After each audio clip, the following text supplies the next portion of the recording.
Delhi high court نے 2 ستمبر 2025 کو 2020 کے شمال مشرقی دہلی فسادات سے متعلق لارجر کانسپریسی کیس میں ایک اہم فیصلہ سنایا، جس نے سماجی اور سیاسی حلقوں میں نئی بحث چھیڑ دی ہے۔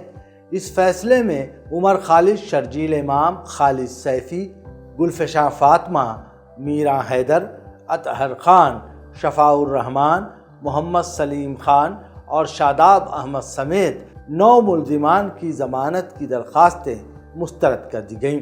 Division bench justice Navin Chawla اور جسٹس شیلیندر کور کی سربراہی والی بینچ نے کہا کہ UAPA کے تحت سنگین الزامات اور قومی سلامتی سے متعلق خدشات کی وجہ سے 4 سال سے زائد عرصے کی حراست کے باوجود ضمانت نہیں دی جا سکتی۔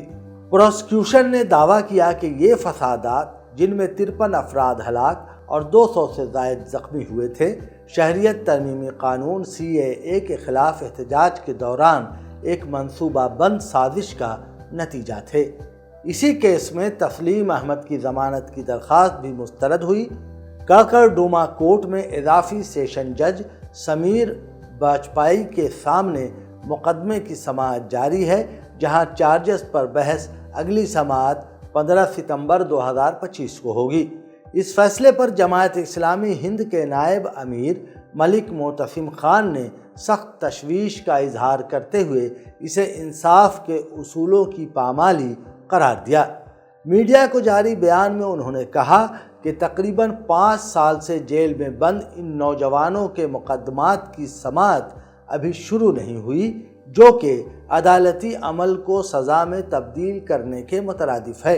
انہوں نے UAPA کے غلط استعمال اور پرامن احتجاج کرنے والوں کے خلاف یک طرفہ کارروائی پر تنقید کی۔ انہوں نے کہا کہ نہ تو ہتھیار برآمد ہوئے اور نہ ہی تشدد سے جوڑنے والے ٹھوس شواہد پیش کیے گئے۔ واٹس ایپ گروپ کی رکنیت یا ہفتوں پہلے کی تقاریر کو سازش قرار دینا غیر منصفانہ ہے۔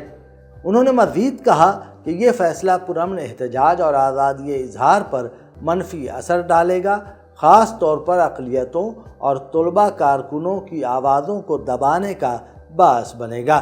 ملک معتصم خان نے سپریم کورٹ سے اپیل کی کہ وہ اس معاملے کی جلد سماعت کرے اور جمہوری آزادیوں کو بحال کرتے ہوئے انصاف کو یقینی بنائے۔